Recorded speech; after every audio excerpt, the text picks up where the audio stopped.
Get into the world of mystic music.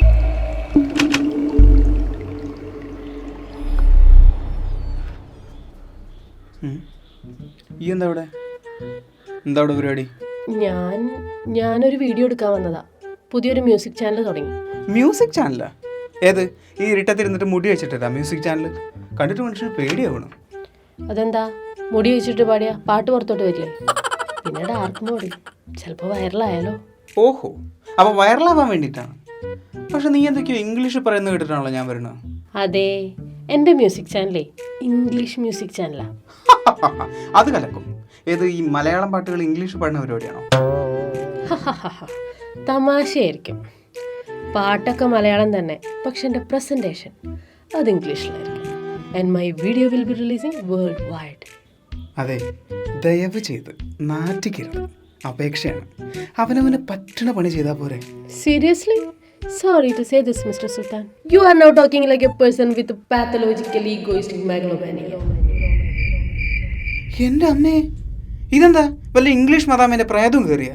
English മദാമിയല്ല, English cafe. English cafe? എന്താ? Spoken English ക്ലാസ്സുകൾ എന്ന വൻമരം വീണു. ഇനി ഇംഗ്ലീഷ് വാട്സാപ്പ് ക്ലാസ്സുകൾ. English cafe. ലോകത്തെ എവിടെ നിന്ന് വേണമെങ്കിലും ഇംഗ്ലീഷ് പഠിക്കാം, അതും നമ്മുടെ സൗകര്യമുള്ള സമയത്ത്. ഇതൊക്കെ നടപടിയാവണ കേസാണോ അല്ലാച്ചോ? ഇംഗ്ലീഷ് തീരെ അറിയാത്ത ഒരാളാണെങ്കിൽ എന്ത് ചെയ്യും? അതാണ് ഇവരുടെ പ്രത്യേകത. ഇവർക്ക് 3 സ്റ്റേജ് ഉണ്ട്: എൻട്രി, സെക്കൻഡറി, അഡ്വാൻസ്ഡ്. നമ്മുടെ കപ്പാസിറ്റിക്ക് അനുസരിച്ച് അവർ നമുക്ക് ട്രെയിനിങ് തരും. വേറൊരു പ്രത്യേകത എന്താണെന്ന് പറയട്ടെ, നമുക്ക് ഒരു പ്രൈവറ്റ് ട്യൂട്ടർ ഉണ്ടാവും. അഥവാ തെറ്റിപ്പോയാലും നാണം കെടേണ്ടി വരില്ല. അപ്പോൾ എത്ര കാലം കൊണ്ട് ഇംഗ്ലീഷ് സംസാരിക്കാൻ പറ്റുന്ന അവർ പറയണേ? 60 ദിവസം കൊണ്ട് കമ്മ്യൂണിക്കേറ്റീവ് ഇംഗ്ലീഷ് പഠിപ്പിക്കുമെന്ന് ഇംഗ്ലീഷ് കഫേ ഉറപ്പ് പറയുന്നുണ്ട്. ഇനി അഥവാ ഡെയിലി ക്ലാസ്സിന് ഇരിക്കാൻ പറ്റാത്ത ഒരാളാണെങ്കിൽ 6 മാസം വരെ വാലിഡിറ്റി ഉണ്ട്. ചില ഭർത്താക്കന്മാർ ക്ലാസ്സിലിരിക്കുമ്പോഴായിരിക്കും ലൈം ടീം ചോദിച്ചുകൊണ്ട് വരും. അത്തരക്കാർക്ക് പ്രൈവറ്റ് ട്യൂട്ടറിനെ എപ്പോൾ വേണേലും ഫോണിൽ വിളിക്കാം, ഇംഗ്ലീഷ് സംസാരിക്കാം, പഠിക്കാം. സംഭവമൊക്കെ കൊള്ളാം. പക്ഷേ തെങ്ങുമ്പ കയറുന്ന മത്സരമാണെങ്കിലും സമ്മാനം വാങ്ങണമെങ്കിൽ താഴെ ഇറങ്ങേണ്ടി വരും. മനസ്സിലായി. ഫീസ് അടയ്ക്കാൻ നേരെ മീനവിയലായിട്ട് ഞാൻ വരേണ്ടി വരുന്നല്ല അതിൻ്റെ അർത്ഥം. അതിൻ്റെ ആവശ്യം ഇവിടെ ഇല്ല. ഇതേ ഞങ്ങൾ വീട്ടമ്മമാർക്ക് പോക്കറ്റ് മണി കൊണ്ട് അടയ്ക്കാവുന്ന ഫീസേ ഉള്ളൂ. Shall I remind you something? Yes, as you said, I have an extra book. Dare me not, provoke me not, challenge me not.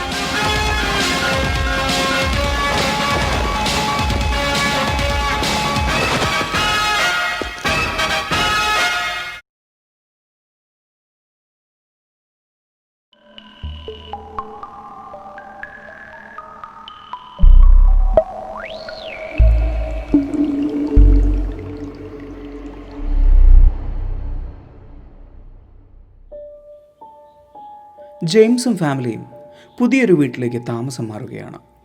വളരെ കുറഞ്ഞ വാടകയ്ക്ക് ഇത്രയും വലിയൊരു വീട് ലഭിച്ചതിൻ്റെ സന്തോഷത്തിലായിരുന്നു ജെയിംസും ഭാര്യയും. എന്നാൽ അവരുടെ അയൽവാസികളുടെ മുഖത്ത് ഭയം മാത്രമായിരുന്നു. അയൽവാസികളെ പരിചയപ്പെടാൻ വേണ്ടി ചെന്ന ജെയിംസിനും ഭാര്യയ്ക്കുമുണ്ടായ അനുഭവം ഭീകരമായിരുന്നു. അതായത്, ഇവരെ കണ്ടപാടെ അയൽവാസികളെല്ലാം വാതിലടച്ച് വീടിനകത്തേക്ക് പോയി. എന്തോ പന്തികേട് തോന്നിയെങ്കിലും ജെയിംസും ഭാര്യയും അത് കാര്യമാക്കിയില്ല. നേരം ഇരുട്ടിത്തുടങ്ങി. ശക്തമായ ഇടിയോട് മിന്നലോട് കൂടി മഴ പെയ്തു. മഴ അത്രയ്ക്ക് ശക്തമായിരുന്നത് കൊണ്ട് തന്നെ ആയിരിക്കണം ജെയിംസിൻ്റെ വീട്ടിൽ കറണ്ടിലായിരുന്നു. അവരുടെ കയ്യിലുണ്ടായിരുന്ന പാതിയുരുകി തീർന്ന ഒരു മെഴുകുതിരി അവർ മെല്ലെ കത്തിച്ചു. അല്പനേരം കഴിഞ്ഞിട്ടും കറണ്ട് വരാത്തതിനെ തുടർന്ന് പുതിയൊരു മെഴുകുതിരി അയൽ വീട്ടിൽ നിന്നും വാങ്ങാനായി ജെയിംസ് പുറത്തേക്കിറങ്ങി. തൊട്ടു മുമ്പിലുണ്ടായിരുന്ന വീട്ടിലേക്ക് ജെയിംസ് ചെന്നു. അവിടെ ചെന്ന് അദ്ദേഹം കോളിംഗ് ബെല്ലടിച്ചു. ഒരു വൃദ്ധയായ സ്ത്രീയായിരുന്നു വാതിൽ തുറന്ന് പുറത്തേക്ക് വന്നു. അവരോട് ജെയിംസ് ഒരു മെഴുകുതിരി ചോദിച്ചു. ജെയിംസിൻ്റെ ആവശ്യപ്രകാരം അവരൊരു മെഴുകുതിരി കൊണ്ടുകൊടുക്കുകയും ചെയ്തു. ശക്തമായ മഴ കൊണ്ടായിരിക്കാം കറണ്ട് പോയത് അല്ലേ? ഇവിടെ ഇങ്ങനെ തന്നെയാണോ എന്ന് ജെയിംസ് അവരോട് ചോദിച്ചു. എന്നാൽ അത്ഭുതത്തോടുകൂടി അവർ ജെയിംസിനെ നോക്കി നിൽക്കുകയായിരുന്നു. അവർ പറഞ്ഞു, അതിന് ഈ അടുത്തൊന്നും ഇപ്പോൾ മഴ പെയ്തിട്ടില്ലല്ലോ. ജെയിംസ് അമ്പരന്ന് പോയി. അയാൾ ചുറ്റും നോക്കി. ശരിയാണ്, ഇവിടെയും മഴ പെയ്തതിൻ്റെ യാതൊരു ലക്ഷണവും കാണാനില്ല. എന്നാൽ ജെയിംസ് ഞെട്ടിപ്പോയത് മറ്റൊരു കാഴ്ച കണ്ടിട്ടായിരുന്നു. അവിടെ നിന്നും അയാളുടെ വീട്ടിലേക്ക് നോക്കി അയാൾ കണ്ടത് അയാളുടെ വീട്ടിലെ എല്ലാ മുറിയിലും വെളിച്ചമായിരുന്നു. അയാൾ പതിയെ തിരിഞ്ഞ് തൻ്റെ വീട്ടിലേക്ക് നടന്നു. അപ്പോൾ ആ വൃദ്ധ വിറയ്ക്കുന്ന ചുണ്ടുകളോടെ പറയുന്നുണ്ടായിരുന്നു, സേവ് ദം ജീസസ്. ജെയിംസ് തിരിച്ച് വീട്ടിലെത്തി. അയാൾ വാതിലടയ്ക്കുമ്പോൾ ശക്തമായ ഒരു ഇടിവെട്ടി. അയാളാകെ ഭയന്നുപോയി.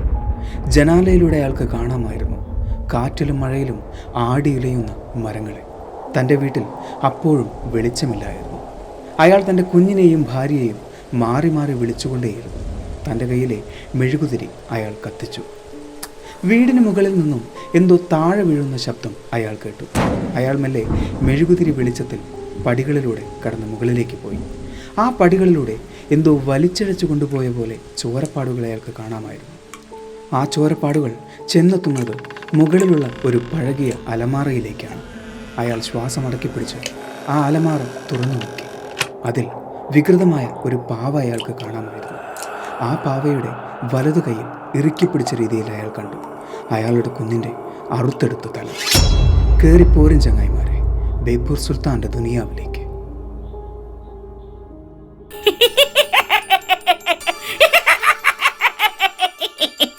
Did you miss me? It's time to play. Ade Due Dambella. Give me the power, I beg of you. I'm Chucky, the killer dog.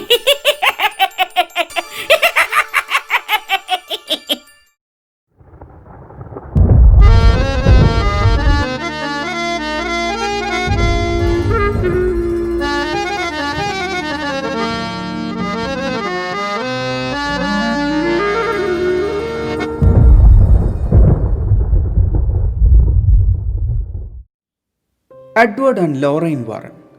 അങ്ങനെ ഒരു പേര് കേൾക്കാത്ത മലയാളി കുറവായിരിക്കും അല്ലേ?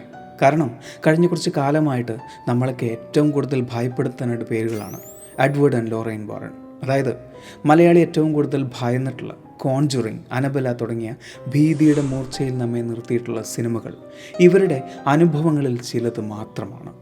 എഡ്വേർഡ് ആൻഡ് ലോറൈൻ വാറൻ ഏറ്റവും കൂടുതൽ പ്രശസ്തരായത് ഡിമോണോളജി എന്ന് പറയുന്ന ശാഖയിലെ ഗവേഷണത്തിലാണ്. ഡിമോണോളജി എന്നാൽ പിശാചുക്കളെക്കുറിച്ചുള്ള പഠനമാണ്. അതിലാണ് ഇവർ രണ്ടുപേരും പ്രശസ്തരായിട്ടുള്ളത്. പ്രേതം കൂടിയ മനുഷ്യരെ മാത്രമല്ല, പ്രേതം ബാധിച്ച വസ്തുക്കളും ഇവരുടെ കയ്യിലുണ്ട്. അതിലേറ്റവും കൂടുതൽ പ്രശസ്തയായ ഒരാളാണ് അനബെല. പ്രേതം ബാധിച്ച ഒരു പാവയാണ് അനബെല. വാറൻ ഫാമിലിയുടെ വീടിന് തൊട്ടടുത്തായി വാറൻ മ്യൂസിയം ഉണ്ട്. അവിടെ ഇപ്പോഴും പ്രേതം ബാധിച്ച അനബെലയെ സംരക്ഷിച്ചിരിക്കുന്നു. പലപ്പോഴും ഹോളിവുഡ് സിനിമകൾ നമുക്ക് ക്ലീഷേകളാവാറുണ്ട്. അതായത് ഈ ഇൻട്രോയിൽ പറഞ്ഞതുപോലെ വലിയൊരു വീട്, ആ വീട്ടിലേക്ക് താമസിക്കാൻ വരുന്ന വലിയൊരു ഫാമിലി, ആ ഫാമിലിയിൽ ഒരു ഇളയ കുട്ടി ഉണ്ടാവും. ആ കുട്ടിക്കായിരിക്കും പ്രേതത്തിനോട് ഏറ്റവും കൂടുതൽ ഇഷ്ടവും പ്രേതത്തിനെ കാണാൻ സാധിക്കുന്നതും സംസാരിക്കാൻ സാധിക്കുന്നതും. രണ്ടാമത്തെ കുട്ടി സ്വാഭാവികമായിട്ടും കുറച്ച് ദിവസങ്ങൾ കഴിഞ്ഞിട്ടാണ് പ്രേതമുണ്ട് എന്ന് മനസ്സിലാക്കുക പോലും. മൂന്നാമത്തെ കുട്ടിക്ക് പ്രേതത്തിൽ വിശ്വാസം വരണമെങ്കിൽ ഒന്നുകിൽ അവൾ ഉറങ്ങിക്കിടക്കുമ്പോൾ അവളുടെ പുതപ്പ് പാറിപ്പോണം, അല്ലെങ്കിൽ പ്രേതം വായു പോലെ പുതപ്പിലൂടെ വന്ന് അവളുടെ കൂടെ കിടക്കണം, അതല്ലെങ്കിൽ കട്ടിലിനിടയിൽ എന്തെങ്കിലും ഒരു അനുഭവം ഉണ്ടാവണം. ഇങ്ങനെയൊക്കെയാണ് സാധാരണഗതിയിൽ മൂന്നാമത്തെ കുട്ടി പ്രേതത്തിൽ വിശ്വസിക്കുക. ഇനി അച്ഛനും അമ്മയൊക്കെ വിശ്വസിച്ച് വരുമ്പോഴത്തേക്കും ഇളയ കുട്ടിയെയും കൊണ്ട് പ്രേതം ഒന്നുകിൽ കറണ്ടില്ലാത്ത അണ്ടർഗ്രൗണ്ടിലേക്കോ അല്ലെങ്കിൽ പൊട്ടിപ്പൊളഞ്ഞ മച്ചിൻ്റെ മുകളിലേക്കോ പോയിട്ടുണ്ടാവും. ഇതിൻ്റെയൊക്കെ പുറമെ വെറുതെ കറങ്ങുന്ന ഒരു മ്യൂസിക് ബോക്സ് വേണം, അതല്ല എങ്കിൽ ഇടയ്ക്കിടയ്ക്ക് ഇളകുന്ന ഏതെങ്കിലും ഒരു പാവ വേണം. ഇങ്ങനെ ഈ ഇളയ കുട്ടിയെ തിരിച്ചു കൊണ്ടുവരണമെങ്കിലോ ഒന്നുകിൽ ഒരു പ്രീസ്റ്റ് വരണം, അല്ലെങ്കിൽ എഡ്വേർഡ് ആൻഡ് ലോറൈൻ വാറിനെ പോലെ ഏതെങ്കിലും പ്രേതങ്ങളോട് സംസാരിക്കാൻ പറ്റുന്ന ആരെങ്കിലും വരണം. ഇതൊക്കെയാണ് നമ്മൾ കണ്ടുകൊണ്ടിരിക്കുന്ന ക്ലീഷേ ഹോളിവുഡ് മൂവി. എങ്കിലും ചില സിനിമകൾ ഇവയിൽ നിന്നും വ്യത്യസ്തമാണ്. അതായത് കണ്ടുകൊണ്ടിരിക്കുന്ന സമയത്ത് ത്രില്ലടിപ്പിച്ചു എങ്കിലും പിന്നീട് വർഷങ്ങൾ കഴിഞ്ഞാലും അതേ ത്രില്ല് ആ സിനിമ കണ്ടുകൊണ്ടിരിക്കുമ്പോഴോ ആ സിനിമയെക്കുറിച്ച് കേൾക്കുമ്പോഴോ നമുക്ക് തോന്നും. അത്തരത്തിലൊരു സിനിമയാണ് 1988 റിലീസ് ചെയ്ത ചൈൽഡ്സ് പ്ലേ. ഓമനത്വം തുളുമ്പുന്ന ഒരു പാവ, ആ പാവയിൽ ആവാഹിക്കപ്പെട്ട ഒരു ആത്മാവ്, ആ ആത്മാവ് ചെയ്യുന്ന കൊലപാതകങ്ങൾ. ചൈൽഡ്സ് പ്ലേ ഒരു സിനിമയായിരുന്നുവെങ്കിലും ചക്കി എന്ന അതിലെ ക്യാരക്ടർ ഒരു ഫിക്ഷൻ ആയിരുന്നുവെങ്കിലും അത് പലരുടെയും ഉറക്കം കെടുത്തിയിട്ടുണ്ടായിരുന്നു. ഒരു പാവയായിരുന്നുവെങ്കിലും അവൻ്റെ ഭാവങ്ങൾ പലരെയും ഭയപ്പെടുത്തിയിട്ടുമുണ്ടായിരുന്നു. 1-2 ഭാഗങ്ങൾ ഒഴികെ ബാക്കി വന്നവ പലതും അരോചകമായിരുന്നുവെങ്കിലും 6-7 ഭാഗങ്ങളായ the curse of Chucky, the cult of Chucky എന്ന സിനിമകൾ ഒരൽപ്പം ത്രില്ലടിപ്പിച്ചിട്ടുണ്ട്. ഏറ്റവും രസമുള്ള കാര്യം, ഇതിൻ്റെയൊക്കെ പ്രൊമോഷന് വേണ്ടി ഓൺലൈനിൽ വിറ്റിരുന്ന റിയൽ സൈസ് ചക്കി ഡോൾ ചൂടപ്പം പോലെ വിറ്റുപോയിരുന്നു. അത് വാങ്ങിയ ആളുകളിൽ പലരും പറയുന്നത് രാത്രികളിൽ ഈ പാവ അനങ്ങുന്നുണ്ട് എന്നാണ്. പലരും പറയുന്നു രാത്രി വെച്ച സ്ഥലത്തല്ല രാവിലെ നോക്കുമ്പോൾ ഈ പാവയെ കാണാറ് എന്ന്. പലർക്കും അറിയാത്തൊരു വിഷയമുണ്ട്. അതായത് ചക്കി എന്ന് പറയുന്ന ഈ ഫിക്ഷണൽ ക്യാരക്ടർ ഉണ്ടാവുന്നതിന് ഒരു കാരണമുണ്ടായിരുന്നു. അതായത് യഥാർത്ഥത്തിൽ ഇങ്ങനൊരു പാവയുണ്ടായിരുന്നു. ആളുകളെ ഭയപ്പെടുത്തുന്ന, ആളുകളെ കൊല്ലാൻ ശ്രമിച്ച ഒരു പാവ. മാർട്ടലോ മ്യൂസിയം, ഫ്ലോറിഡ. ഒരു ഭയത്തോടു കൂടി മാത്രമേ അവിടം ആളുകൾ സന്ദർശിക്കാറുള്ളൂ. കാരണം ഒരു കാലത്ത് ഒരുപാട് പേരെ ഭീതിയിലാഴ്ത്തിയിരുന്ന ഒന്നിനെ അവിടെ ചില്ലുകൂട്ടിലിട്ട് സംരക്ഷിച്ചിരിക്കുന്നു. നാവികസേനയുടെ വസ്ത്രം ധരിച്ച് 3 അടിയിൽ കൂടുതൽ നീളമുള്ള മടിയിലൊരു സിംഹപ്പാവയുമേന്തി കാലിന്മേൽ കാലും കയറ്റിവെച്ചിരിക്കുന്ന റോബർട്ട് എന്ന പാവ. ഒരിക്കൽ ഒരു കൂട്ടം ആളുകളെ ഭീതിയിലാഴ്ത്തിയിരുന്ന റോബർട്ട് എന്ന പാവ. അവൻ മ്യൂസിയത്തിൽ ഇരിക്കുന്നുവെങ്കിലും അവനെ പലയിടങ്ങളിലും വെച്ച് പലരും കണ്ടിട്ടുണ്ട് എന്ന് സാക്ഷ്യം പറയുന്നു. റോബർട്ട് യുജീൻ ഓട്ടോ, അതായിരുന്നു റോബർട്ട് എന്ന പാവയുടെ ഉടമയുടെ പേര്. യുജീൻ ഒരു കലാകാരനായിരുന്നു.